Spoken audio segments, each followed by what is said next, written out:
তাই 2-3 পদ লেখা আছে সম্পূর্ণ নম্রতা ও মৃদুতা সহকারে, সম্পূর্ণ নম্রতা ও মৃদুতা সহকারে, দীর্ঘ সহিষ্ণুতা সহকারে চলো, প্রেমে পরস্পর ক্ষমাশীল হও, শান্তির যোগ বন্ধনে আত্মার ঐক্য রক্ষা করিতে যত্নবান হও। থেকে শান্তির যোগ বন্ধনে আত্মার ঐক্য রক্ষা করিতে যত্নবান হও। যারা আজকে বিবাহ বন্ধনে আবদ্ধ হবে তাদের উদ্দেশ্যে বলা আছে তারা যেন কি করে,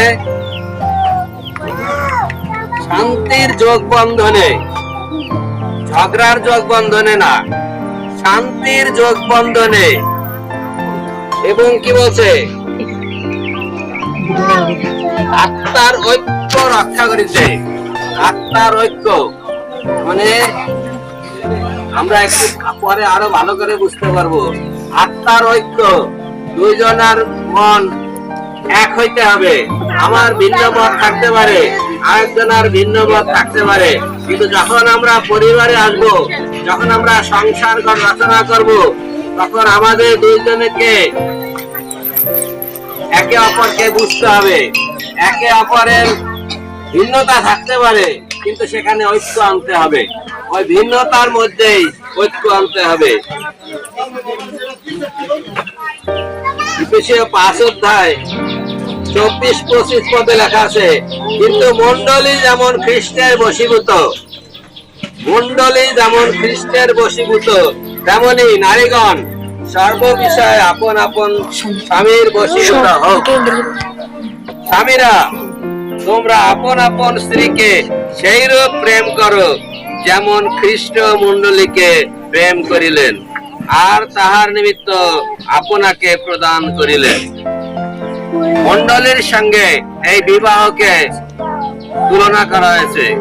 মণ্ডলীর সঙ্গে, মণ্ডলী হচ্ছে আমরা বিভিন্ন লোক বিভিন্ন জায়গায় বসবাস করি, কিন্তু আমরা যখন এক জায়গায় গির্জায় যাই এটা হচ্ছে, এবং একই বিশ্বাসে বিশ্বাসী, এটা হচ্ছে মণ্ডলী।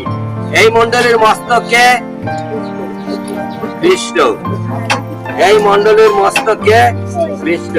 সেই রকম ভাবে পরিবারের মস্তককে স্বামী, পরিবারের মস্তক স্বামী, আর স্ত্রী কি তাহলে কিছু না, বলছে কি এখানে, কিন্তু মণ্ডলী যেমন খ্রিস্টের বশীভূত, তেমনি নারীগণ সর্ববিষয়ে আপন আপন স্বামীর বশীভূত হোক। স্বামীরা তোমরা আপন আপন স্ত্রীকে সেই রূপ প্রেম করো, সেই রূপ প্রেম করো যেমন খ্রিস্ট মণ্ডলীকে প্রেম করিলেন। স্বামী স্ত্রী আলাদা করে বলে নাই, দুইজনকেই বলেছে একজন প্রেম করবে, একজন প্রেম ধরে রাখবে, একজন ভালোবাসা দেবে, একজন ভালোবাসা নেবে, তাহলেই পরিবারে শান্তি বিরাজ করবে। আরো সুন্দর সুন্দর কিছু কথা আছে। গরম যেমন পড়তেছে, গরমের সঙ্গে পাল্লা দিয়ে আমাদেরও যেতে হবে। হিতোপদেশ 18 অধ্যায় 22 পদ, হিতোপদেশ 18-22 লেখা আছে, যে ভার্যা পায়, যে স্ত্রী পায়, সে উৎকৃষ্ট বস্তু পায়। যে ভার্যা পায় সে উৎকৃষ্ট বস্তু পায় এবং সদাপ্রভুর কাছে অনুগ্রহ প্রাপ্ত হয়। শুধু একজন স্ত্রী পায় না, একজন মেয়েকে পায় না, বলছে সে কি পায়, সদা উৎকৃষ্ট বস্তু পায়, সদাপ্রভুর আশীর্বাদও তার সাথে পায়। শুধু স্ত্রী পাচ্ছে না, আশীর্বাদও পাচ্ছে। তারপরে আর একটু দেখি, আরো 31 অধ্যায়, হিতোপদেশ 31 অধ্যায় 10 পদে লেখা আছে, গুণবতী স্ত্রী কে পাইতে পারে, মুক্তা হইতো তাহার মূল্য অনেক অধিক। গুণবতী স্ত্রী কে পাইতে পারে, মুক্তা হইতো তাহার মূল্য অনেক অধিক। এবং 30 পদে লেখা আছে, লাবণ্য মিথ্যা, সৌন্দর্য আসার, কিন্তু যে স্ত্রী সদাপ্রভুকে ভয় করেন তিনি প্রশংসনীয়া। যে স্ত্রী সদাপ্রভুকে ভয় করে তিনি প্রশংসনীয়। ঈশ্বর তার শাস্ত্রের পাঠের মধ্যে দিয়ে আশীর্বাদ করুন। আচ্ছা, কে মেয়ে সম্প্রদান করবে?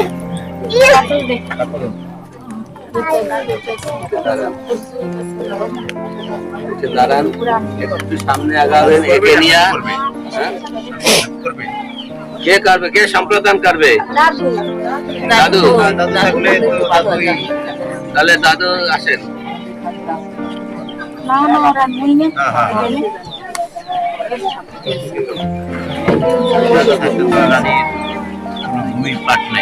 রাজার পাটি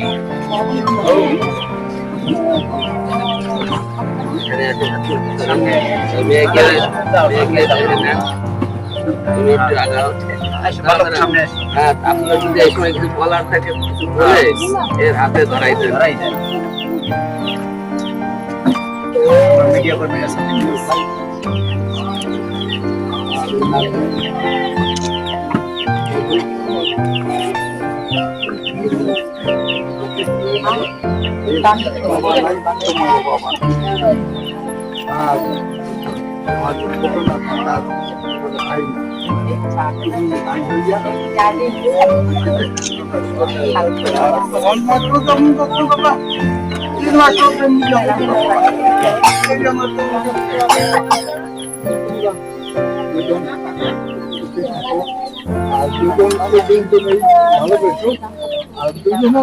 একজন আর একজন কথা তোমাদের অন্য ব্যক্তি দেখার শুরু করবে। দুজন একসাথে ক্লাস পাঠাবা, একসাথে থাকবা, দুজন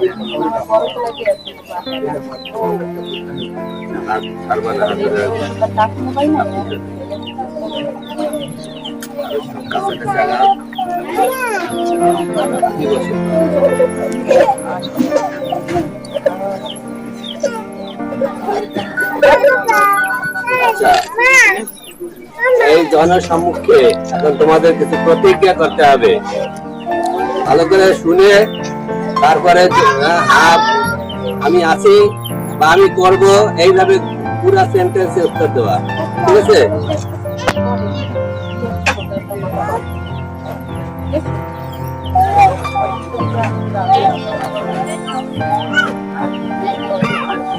স্নেহের প্রদীপ হেমব্রম, তুমি কি স্নেহের স্বর্ণালী বারোই নামক রমণীকে তোমার বিবাহিতা স্ত্রী হিসাবে গ্রহণ ও ঈশ্বরের বিধান অনুযায়ী তার সঙ্গে পবিত্র বিবাহিত অবস্থায় তাহার সহিত বাস করিতে সম্মত আছো? আমি আছি।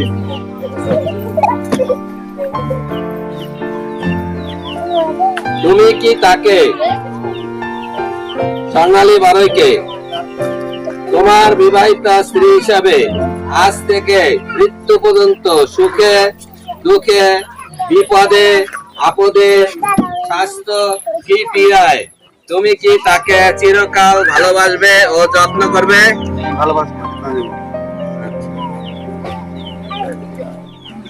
স্নেহের স্বর্ণালী বারোই, তুমি কি প্রদীপ হেমব্রমকে তোমার বিবাহিত স্বামী হিসাবে গ্রহণ ও ঈশ্বরের বিধান অনুযায়ী তার সঙ্গে পবিত্র বিবাহিত অবস্থায় তাহার সহিত বাস করিতে সম্মত আছো? আছি, পুরো বলবা। আমি আছি। তুমি কি তাকে, প্রদীপ হেমব্রম নামক পুরুষকে তোমার বিবাহিতা স্বামী হিসাবে আজ থেকে মৃত্যু পর্যন্ত সুখে দুঃখে বিপদে আপদে স্বাস্থ্য কি পীড়ায় তুমি কি তাকে চিরকাল ভালোবাসবে ও যত্ন করবে?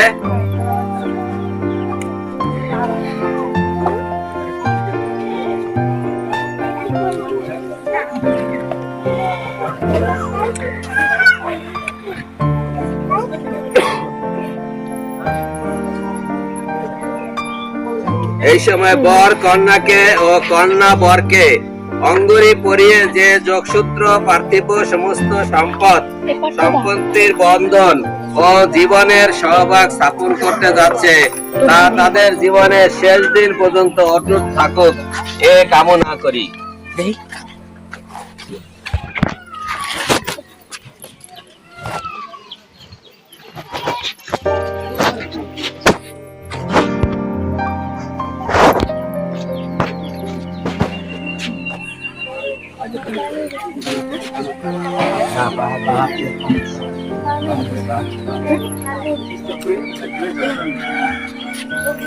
বড় কন্যার বাম হাতের চতুর্থ আঙ্গুলে আংটি পরিয়ে দিবে। আস্তে আস্তে যাবে ছবিগুলো।